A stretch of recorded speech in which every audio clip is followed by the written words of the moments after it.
He would have got you. Or the cricket sound. So, what does Heart Smiles LLC mean? Heart Smiles basically means to support the young people in Baltimore. That's what it means. Okay, so the organization is geared towards the youth. Yes. Now, what type of organization is it? Like, do you? So we're a nonprofit. Okay. We were inspired by the Freddie Gray incidents. Mhm. So shortly after the Freddie Gray incidents, I kind of sat back and said, hey, what can we do to help keep kids out of that predicament? What can we do to help kids understand that they are not defined by their circumstance, by their situation? Right. And from there, the Heart Smiles nonprofit was born to take care of those kids. Okay, so and like, so you have like rec centers, like, or How does it help like, the how does children? it help the? So our goal is to motivate, inspire, and empower. Mhm. So we don't own any rec centers, but we work out of rec centers, and we're just starting to get into some schools. Our main program is our youth entrepreneur program. Mhm. And what we do is we literally pull kids off the streets and we talk to them about entrepreneurship, and we get them involved in this program to help them, number one, identify their passion and their talent, and then take them through an official course that teaches them how to turn that talent and that passion into an official business.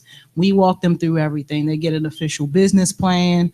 We're taking them downtown to meet with people who work at the SBA. We're taking them down to the state building to help them get their trade names and businesses registered. Like, we're really showing them that this is how you empower yourself. This is how you can start a legacy for yourself and change the trajectory of your life and not be subject to the things that are happening around you.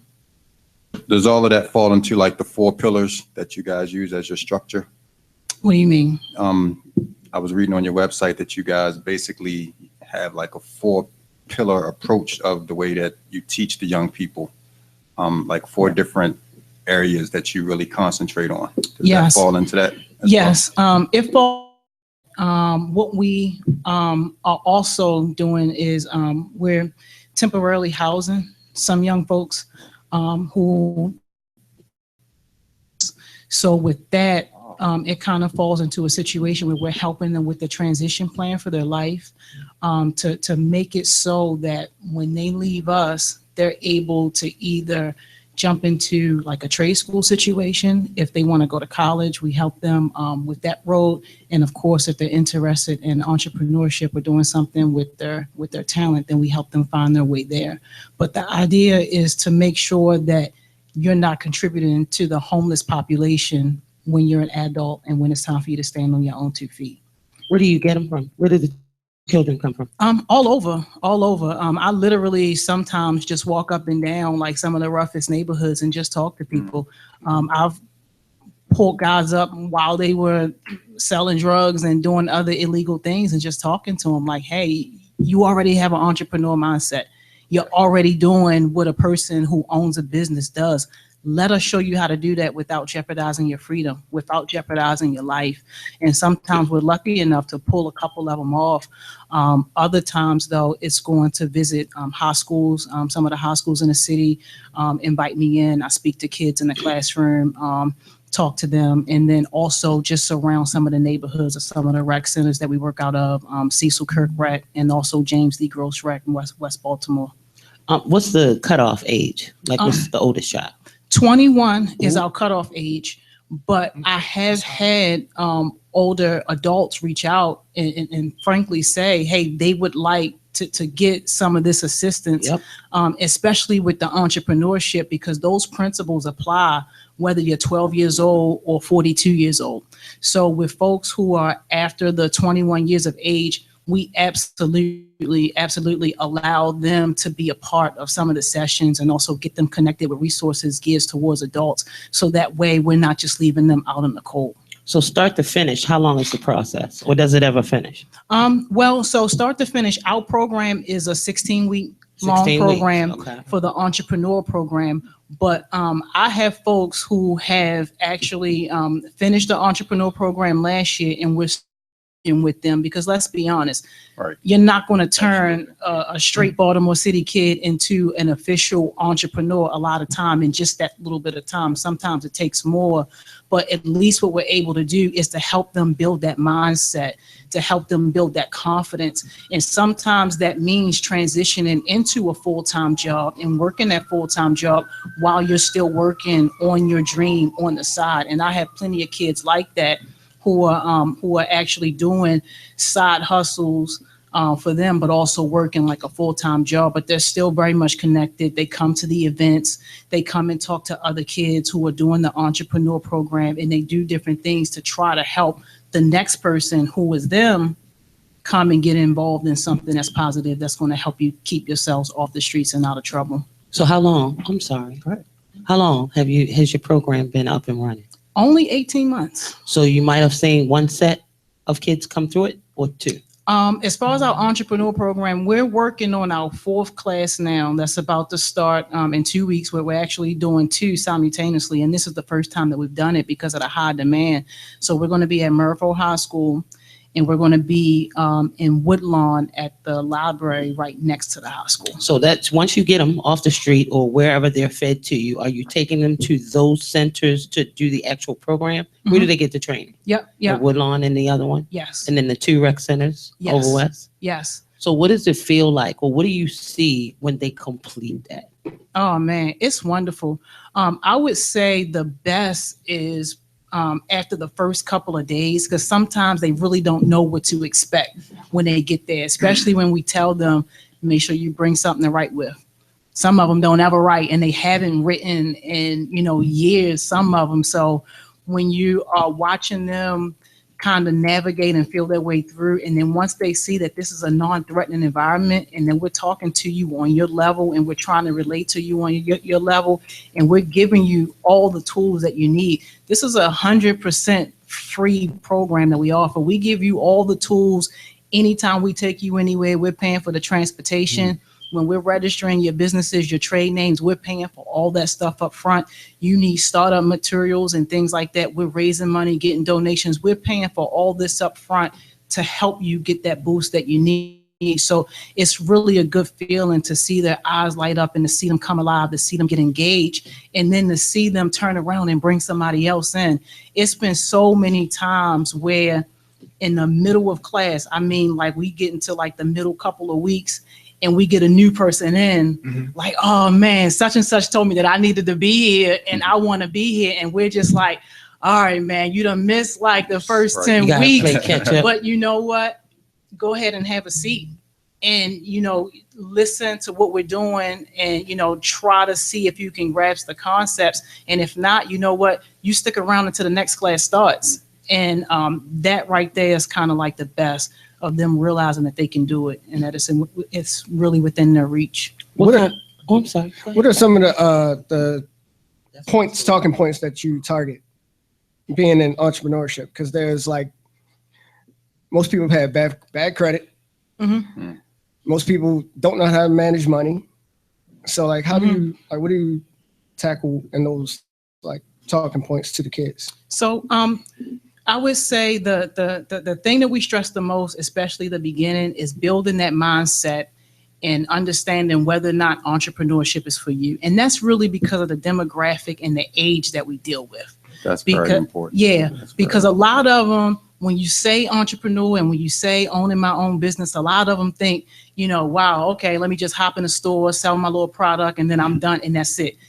They don't get the behind the scenes work until you start telling them about the sleepless nights and how you got to do all this writing and how you got to do all this networking and all this talking and stuff like that. So we spend a lot of time building that mindset, and that mindset helps us with 2 things. First, it helps us identify whether or not you're going to be a good fit for an entrepreneur. But then secondly, if you're not, where are you going to fit in the corporate professional world? How are you going to handle yourself if you have to get that 9 to 5 or when you get that 9 to 5?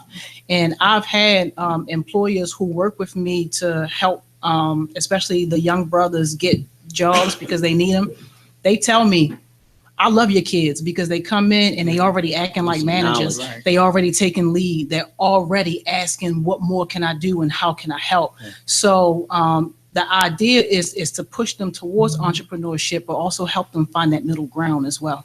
And I'm thinking because of the demographic of kids that you work with, that you also have to even start teaching social skills Absolutely. from the beginning. Absolutely. Professionalism, that's a big one, especially when it comes to just how you present yourself.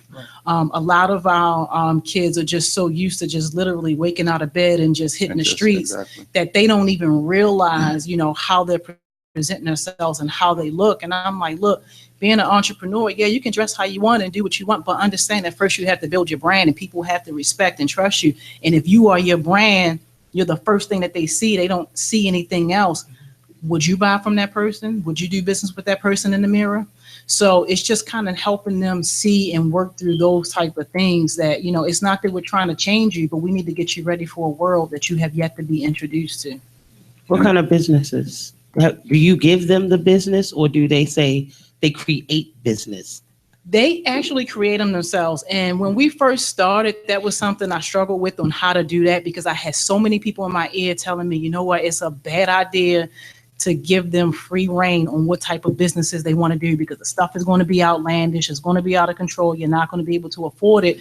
Why don't you do every single class, you work on one project and you get that business off the ground? And I thought about it. It definitely would have been cost effective and it would have been easier to work on one project, but then you snatch away the creativity and you snatch away the whole idea of helping them find their passion and their talent. Have you seen something like really creative? Really creative? That they thought of? I haven't seen anything out the box. Okay. So I can't say that nothing has been out the box, but you'd be surprised on what some of these guys and girls are really excited about. Like I had one young man, he's really excited about automotive things. So he's only 14 years old and he can literally strip a dirt bike or a car down to the bare bones and build it back up. And when I say build it back up, I mean, he can talk you through the process. He can tell you parts about a transmission and about an engine that I never knew existed. And I'm just like, wow, you got all this talent and, you're not doing nothing with it. Do you understand you're a gold mine right now at 14 years old? Is that the youngest you've ever had, 14? Yeah, I think is that average? 13, 14. The average is around that high school, like 11th grade, 12th grade. So like 16, 17 is about the average age that we have. And he's 14 years old. And he's I'm kind of jealous right now because I know he's absolutely nothing about the inside of a car. So that's why I need to start. He needs to realize how far he can go with that if he, really set his heart and his mind to it, because like that's going to be a skill that's always going to be needed. Absolutely. And the more he can grasp that now and just run with it, man. That's mechanics, that's engineer. Yeah. That goes a lot of different Absolutely. Ways. He studied under a master auto tech. Okay. Who unfortunately, he has succumbed to his circumstance. But one thing that nobody ever took away, the drugs or the alcohol never took away that man's knowledge. And he was able to pass that down, which was a great thing, but it gets overlooked and you really don't even understand what you got until somebody brings it to the forefront and says, hey, do you know what you can do? So I'm glad y'all got him, because he could do it another whole way. Absolutely. In a negative. So. Does it feel like it becomes hard at times to like keep them focused? Because I'm sure that they can only be with you guys a certain amount of, say, hours per week. So for the other time, they're out in that community and they're out in this world and they're experiencing those things. Do you find it hard sometimes to just keep them in and keep them reined in and focus on what they're doing? It is. It's hard. And that's part of the reason why we have other events that we like to do just to give them something else. So we do empowerment events where we invite the community out, and we have people who come in and talk about their personal and professional journeys, and then just kind of give in words of encouragement to our young people. And we have young folks who are vendors themselves, who already have their businesses up and running. We have them there to sell their products and services, but to also talk to these young aspiring entrepreneurs about how they got started, what their business is about, and just kind of talk to them about their journey, so that way they have somebody to look to be able to say, wow, like this person is my age and They did it. they're already doing it. And for the adults, not only does this person look like me, but they've also been through some of the same challenges, some of the same situations, and they were able to overcome it, and they were able to be successful. If they can do it, then I can do it too. And those type of events have really, really, really been a blessing to some of the young lives who have attended. And I still have people calling me, saying, I'm glad I was there that night. I'm glad that you guys pulled me off the street that night, because with the way how things are going in this city, sometimes you just never know. Okay, so besides the events that you host, is there another way that the public gets access to those children's businesses? Like, I want to support those children. Absolutely. How do I know who they are? Absolutely. So we're working on a revamp on the website. So we'll have that stuff up with the revamp. But as of right now, if you guys are on Facebook, most of them are on my Facebook page. They're always tagging me and stuff. I'm always reposting stuff from the youth vendors. And absolutely, I can tag and list them so that you guys can support them, because there's some awesome, awesome kids. Now, have you ever dealt with like that one couldn't crack? That one Yeah, hand twirl? yeah. That's always one. Mm-hmm. That one where you was like, man. Because like, in the school, I mean, a lot of these kids, I went to my son's recital, and a lot of the kids, they were quiet when they first started, and then it was like, hey, how you doing? Right. And then it just got loud, and it's like, the teachers are like, and I'm like, They were throwing up gang signs? no, they were like, I know what you mean. or they'll hold their hand up, and it means for them to be quiet. But like, have you dealt with that one that you just couldn't help the way you wanted to help? Yeah, and it's crazy because that situation was pretty recent. It was probably about 3 weeks ago. And it was heartbreaking. Like, I really cried over the situation because I had to give up on the young man. And the only reason I gave up on him was because he threatened my safety. So up until that point, every bit of disrespect, everything he did, I just kind of shrugged that off as, you know what? This kid just needs some more love. He really just needs some more love, because he's been through more than what any of us could probably ever imagine, from sleeping in vacant houses to sleeping in empty cars to, going nights and days without having anything to eat. Right. And, for someone to be exposed to all that at that young, the young man was only 15 years old. You absolutely have to give them that extra love. And I was okay with that up until it got to where my safety was threatened, because then it's like, wow, do I take that chance? And then I end up with the knife in my throat, and then nobody gets help. Right. He needs more than you could give. Absolutely. He needs some professional. Absolutely. Some more professional. Now, absolutely. Let's say I have a kid. I don't want him, he's getting in the streets, but I really don't want him in the streets. How can a parent reach out to you? Parent can reach out to me from the website, heartsmilesmd.com, and that's Heart Smiles across all social media. Email address, heartsmilesmd@gmail.com, and I give out my personal cell phone number, 443-271-4075. Now, do you take like donations on like clothes or something to help them get to like a professional level? Because a lot of these kids don't understand that the way you dress, walking in through the door. I was gonna touch on that earlier when we were talking about the grooming. Like, like I done seen a couple people going to interviews at my job with Tim's and a wife beater, their pants hanging off behind, and it was like, you ain't gonna get the job. I already know that. But. Yep, absolutely. Our organization is surviving 100% off of donations from the public. Wow. No grants. I'm not gonna lie, we do have some sponsorships, but not necessarily financial sponsorships. So DTLR, they're behind us. So shout out to them. They give us a lot of things when it's time for us to throw events. Also, BB&T, they also supply us with things. But as far as money to make this thing happen, it comes directly from the pockets of the people who see what we're doing and they get behind what we're doing. 100% of it. Absolutely. So on the flip side of having a difficult child, have you had someone graduate your program that you were extremely proud of?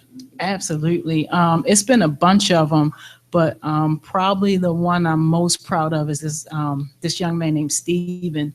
And I'm most proud of him because Steven didn't need the classes. Steven comes from a wealthy family. Steven already has a business mind. He goes to a private school, but even after seeing that the folks he was surrounded by were 10 levels underneath of him, he still stuck it out and he stayed and he brought so much to the class as far as his own knowledge, his own experience. And for him to be as young as he was and to have that attitude of, I want to help them out, not, oh, I have this attitude that I'm better than them, I know more than them. He really, really, really helped some other people come alive. And I don't even think he realizes the impact that he had on his peers. Now, are you still taking volunteers for like people to come in to kind of help you? Absolutely. Absolutely. I'm always looking for people who are inspirational and people who are inspiring, because I find that has the biggest impact when I can get someone in front of them to actually relate, talk their talk, speak their language, and, say things and help them know that, hey, I can identify with you. I'm not just sitting up here pointing a finger, telling you to do this and do that, do this and do that. No, I'm saying it because I lived it and I've been there. And kids really take to it, even if they don't express it in the moment. After the fact, when the guests leave, then that's when the real talk starts happening, and you start to see, okay, that was a good one that I had in there. Let me get somebody else who can have a big impact on them. You guys have a current class going on now? Or you're in the process of, a class, or are you getting ready to start up something new going into the new year? Yep, we're getting ready to start up on January the 9th. Okay. So we'll be at Mervo, and then we'll be over at Woodlawn starting January the 9th. So there's still time for folks who want to register for that, and they can do that from the website if they want. Yeah. Okay. I'm proud of you. Yes. Thank you. That's awesome. Thank you. Yes. I wish we would have got you before TV though.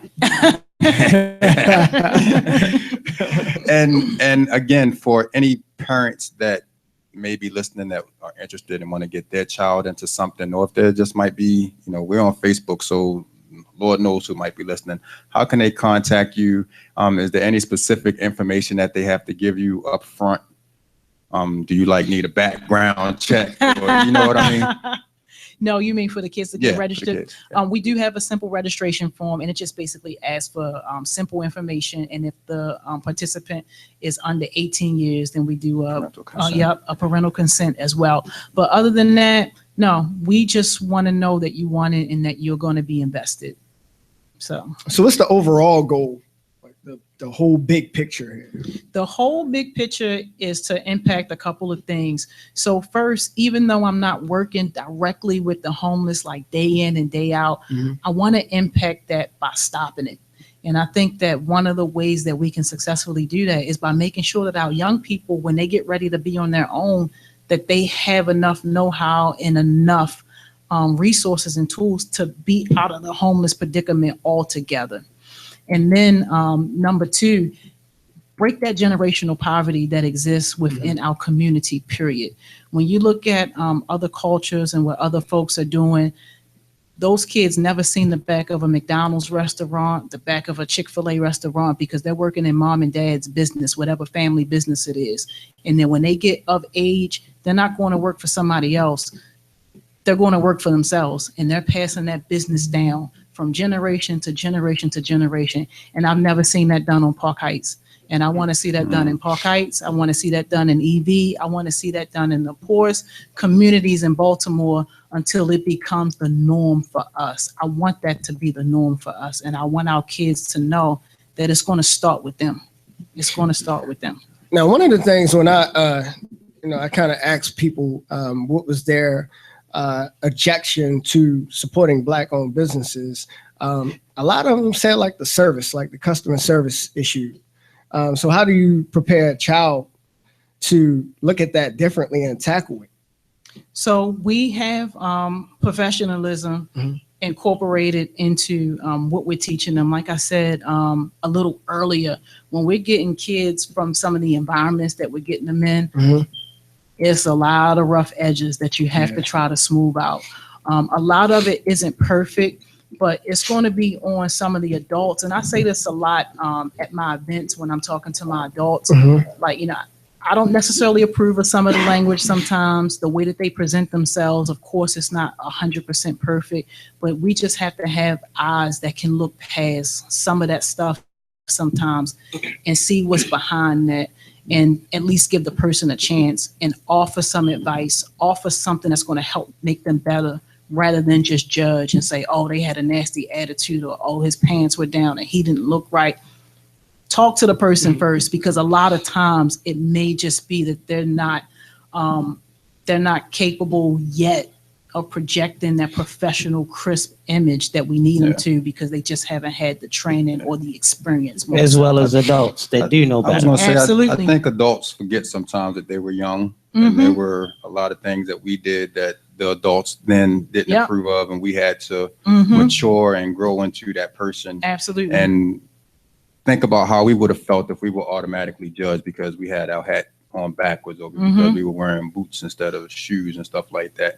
And a lot of the adults, unfortunately, these days will automatically disqualify a young person on a belt that they from can't just the afford to own. appearance, and not even realize what that person has on the inside. Absolutely. And how you can be totally crushing that kid's spirit to do anything positive. Just because you're automatically passing a judgment on, the book. I mean, they say you can't judge a book by its cover for a reason. You can't, and sometimes you just got to dust it off. You are absolutely and just give right. it the opportunity, and you never know what gold mine that you're sitting on. Yeah, I let them wear their hoodies. Because I'm quite sure the young man that can take apart a car, probably comes in there with his boots and his, know, and will make me look absolutely crazy when it comes to a car right now. And that's his trade. That's the uniform for his trade. Yeah, it's not a suit and a tie. That's why. But then they have to learn that balance, that there is that time when you have to come, in a professional manner and present yourself, as such, because you have to dress for the career that you want, not the circumstance that you're in at that time. Yeah. And when you're working with them, sometimes you'll see that they'll realize that on their own without you even saying, just by being in that environment. Like I said, I let them wear their hoodies. I let them sag their pants. I don't say anything those first couple of weeks. And then I look to see who's getting the message, who's getting the hints. And then you'll slowly start to see the hoods come off. You'll see a belt, or you see and say, hey, Miss Joni, you got a pair of pants or something, So they get it. They get it. You just got to make sure that you show them and allow them to try to mirror that. You can't beat them over the head with it. Yeah. And then they choose to be there, right? They choose so to be there. So they kind of should make it a little easier, because it's doing something that they want to do. Where when you're in school and you have an instructor standing there and it all meshes together, they want what you have. Yeah. You fall asleep in class like I did. I fall asleep at work. Didn't I tell you that today? Yeah, you did. Hence. All right, Joni, let everybody know once again how they can find you on the internet, your website information. Yes. Your phone number, since you put that all out there. Yes, I put that out there. The website is www.heartsmilesmd. That's MD as in Maryland.com. The email is heartsmilesmd@gmail.com. And then Heart Smiles across all social media platforms. And the number is 443-271-4075. Call or text me at any time. So did that smile come from your smile, Heart Smiles? Absolutely. No, actually, I got to give credit to my sister on that, because the first name that I picked for the company, she said, it sounds like a Tyler Perry movie. Think of something else. What was it? What was it? The first name was A Family That Prays Together. That definitely sounds like a Yeah, Tyler she Perry said movie. sounds Somebody like a gonna Tyler- get choked at There the was an end. actual Tyler Perry movie called The Family Got Praise. Yeah, so she kind of pushed me to come up with a different name, and I thought, well, you know what? Helping young people really makes my heart smile. It really makes You me feel smile, good. so that's what we thought. That was your smile that Oh, you were talking about. Okay. Absolutely. Well, we thank you for coming and hanging out with us, Thank man. you, guys. I think you're going to be hearing from at least 2 of us. All Oh right. my God. Yes. And you can teach Nina how to market these She gonna let me wear bling my hats. hat. 3 weeks before it goes away. Give it up for Joni, ladies and gentlemen. Nino, thank you for coming and hanging out with us. Don't do This it is again. the last show I'll be back. that you. I'll be back. This is the last show you can come on in 2016. All right. Like really. Deal. Like, Don't call. You got me. some shout outs you want to give real quick? Yep, just want to shout out everybody at my OPG radio family, DJ Joe Storm, my friends, my family, the Ponda LP for making sure I got everywhere I needed to get today. And just the world, Baltimore City, you know, we need a hug. Let's go into 2017 on a positive note. Man, we need more than a hug. We need more than a hug. We need heart smiles. Heart smiles. We need heart smiles. That goes with that. That goes with that. She gave you the alley hoop. And now, oh, Jay McGraw. I want to shout out, first of all, Mogul of the Week, Mr. Buck Jones. Buck Jones, I know Buck. Yeah, he's the first week. Also, Live Love Respect for their donations. And my squad, M&M Records. Squad. All of them. I can't wait till I'm on the roster. in the Mr. studio. Antoine? Oh, I'm sorry. One more thing. You can catch us down Select for New Year's Eve party. Yeah, Select. Select Somebody Lounge. else balling Huh? now? Buying out the bar. Maybe. Don't know. That's what's up, man. That's what's up. And there'll be, oh, we didn't announce this in the beginning of the show, but I gotta kind of make it official that our high five jump off that we had going is no longer because the 80s concert has been canceled. I'm gonna let you go with that, but I don't know if it's official. I mean, I know the concert might. That doesn't mean. So we can still get. I don't you know. Think they I gonna mean, come y'all all got the a way to phone. They Baltimore might just call. because? I don't have a phone. I like live, man. That I want to doesn't interview ruin- 5 people on the phone, man. Yeah, well, you might get one. Just stay tuned. We Yeah, got a lot of stay- collaborations, a lot of new stuff coming up for 2017. Baltimore Flava Radio versus OPG. Radio. Yeah, but nah, man. Just again, a special thank you. I can't thank people enough, and I probably shouldn't start doing this because I know I'm gonna forget somebody, but Keswick Multi-Care Center, Unidyne Food Care, Nina the Original Party Girl, Bach Fashions, the Mogul Club, Jen's Job. I can't think of the name of it. Gave us like a wagon full of toys. Just anybody. I don't care if you Gin with donated the a juice. penny. Yeah, gin with the juice. I don't care if you donated a penny. I don't care if you helped wrap. If you were involved in any kind of way with that Adopt a Family project that we did last week, I thank you from the absolute bottom of my heart. I can't All of come up us. with enough words Yeah. to say shout out to Yvette. Brown Thank you for sugar. thank you for the pie. Of OPG. Two pounds. And just shout out to Tiara and her 2 kids, man. Like I said, the looks on those kids' faces to see that mom breaking down, crying the way that she And I got did. to play football That in the was house. it. We Y'all got were Jay worse got than to the play kids. football in the house. He knocked and in over the a lamp, store. And then I ran. and then he rolled. And then he rolled out. Shout out to Ronnie James. Like I said, the mother and the daughter, they're going to be going to her salon for their makeovers this Saturday. She's providing everything free of charge. She's providing transportation free of Somebody else charge. provided haircuts too, right? for the boy? I'm not sure exactly who that was, Alfonso. but however it was that you contributed to make that event a success, we thank you. I'm already in Christmas 2017 mode as far as adopting a few families. So be on the lookout, listen out for us, man. Just thank you for anybody that supported Baltimore Flava Radio in any way in 2016. It was a great year for us. My man Jay McGraw came on board this year. We won awards this year. We got written up in magazines this year. It's just been a great year, and I just want to thank anybody who played any part of the success, whether you've been a guest on the show, whether you've been a guest host, whether you watch us on Facebook Live, whether you tune into the website, whatever the case may be, man, because we don't take this lightly, you know, and we're just trying to do our part to put Baltimore on the map, man. So just thank everybody that played a part in doing whatever it was that you did for Baltimore Flava Radio. Thank you to my wife who finally made it out to the new studio. She brought sangria. She brought sushi. I love you. Thank you for everything. And yeah, that's it. That's it, man. Happy New Year to everybody. Happy New Year. I don't know exactly who's on next year's show, and I can't get to it because it's on my calendar Spence, on my phone. Me. Spence and comedian Howard G.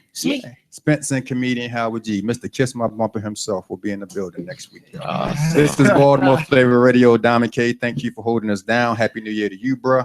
And everybody, man, just be back over the weekend. Come back. We want to see you back next week. I'll be back. Yes. Please be safe out there. Baltimore Flava Radio, radioonfire.com. Come. Security. Section 3. Can I have your card, Heart Smile? Oh, yes.